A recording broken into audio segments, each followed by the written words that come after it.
Welcome back to Nintendo Guys. It's time for another manga volume review.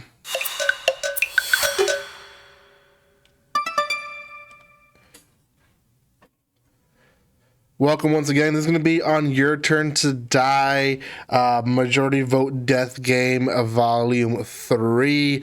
I do have volume 1. It's in my collection right now. I do have 2. I do have number 4.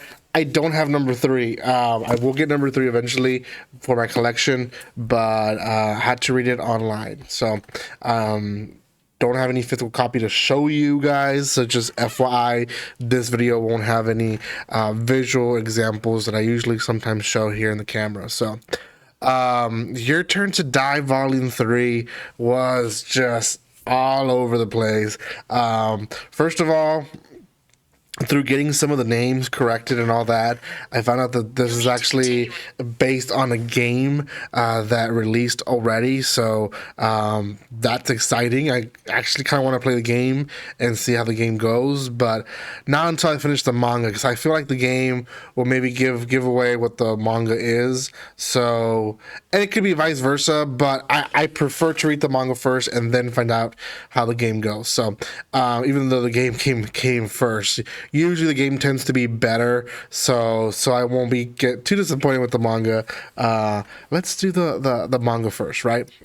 A lot of characters in this series, so I do have a list right in front of me that I might be looking up to. As you can see, my eyes probably move up. That's because I'm looking at my list of names. A lot of characters in this series, so I'm just trying to keep up with all of it. So before anything, guys, if you haven't done so by now, make sure you subscribe to my channel, give some love by commenting, liking, and sharing. You guys can find Volume 1 and Volume 2 reviewed here on my channel. I'm getting to the point to review Volume 4, which was given to me by Yem Press.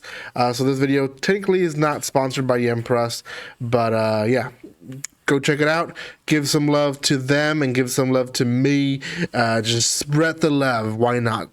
So, okay, last we left off, we had a head missing by Reko, sorry, not Reko, Nao, who Hatsun Sensei's head. It's not in the box box is empty, and essentially they all can't figure out this. Now, dilemma is that then they end up being separated, and this is really where the volume starts, I would say. And they all wake up in their own rooms, and Sarah, our main character, she finds herself with a card of a key. Now, this card, again, she found way in, I think, beginning of volume 2 or end of volume 1.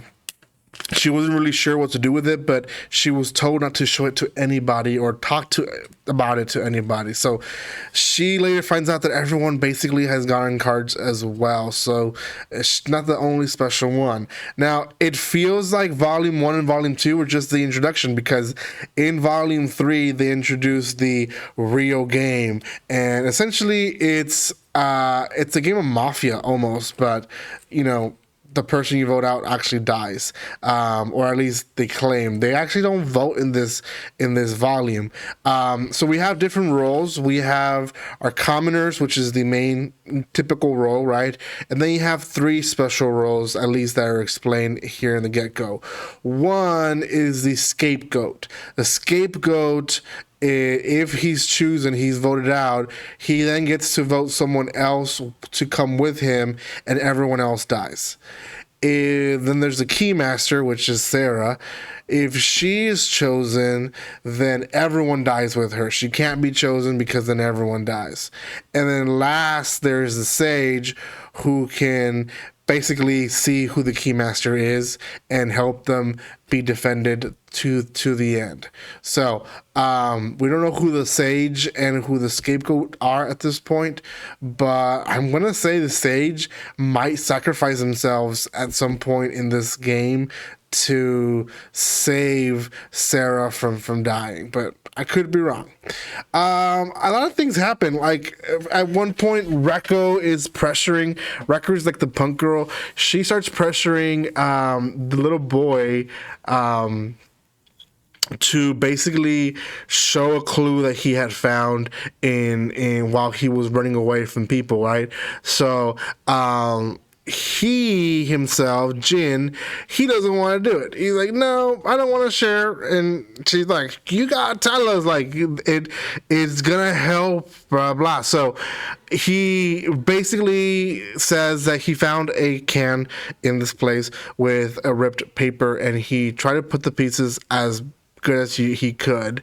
And essentially there's different names, and these names have rules, and one of them is Sarah, and it says that she's a murderer. And she's like, well, that can't be right. And it isn't, because at one point it says that someone else is a teacher, and they're like, well, that makes no sense, because Sensei, who voided out, who got killed, he was the teacher. So they've put other pieces of papers together that fit better, that make more sense.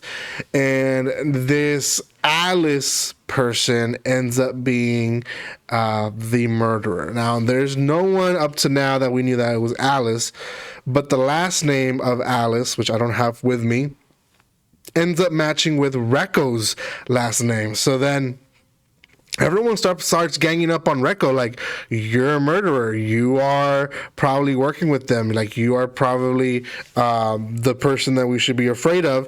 And Reko's like, no, I'm not Alice. And like, but Reko's your stage name, like, Alice must be your name.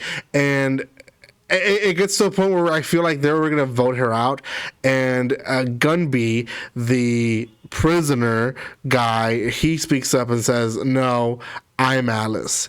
I'm actually Reko's brother.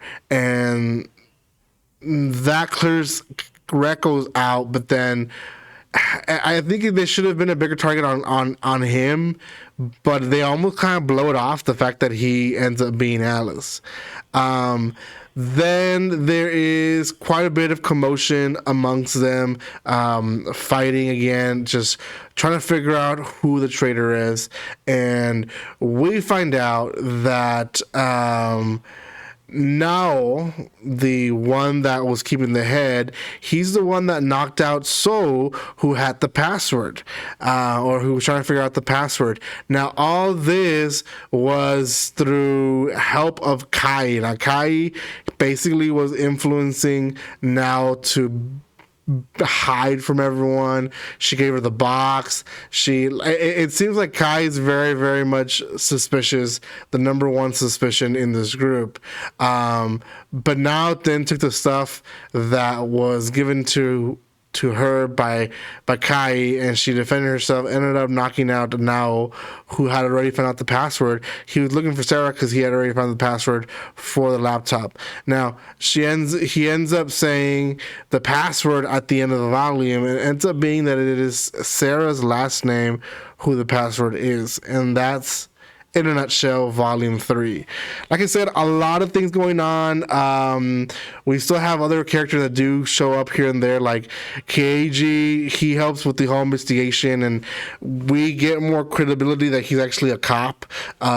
Joe doesn't really say much in volume 3, but basically is there to defend who needs to.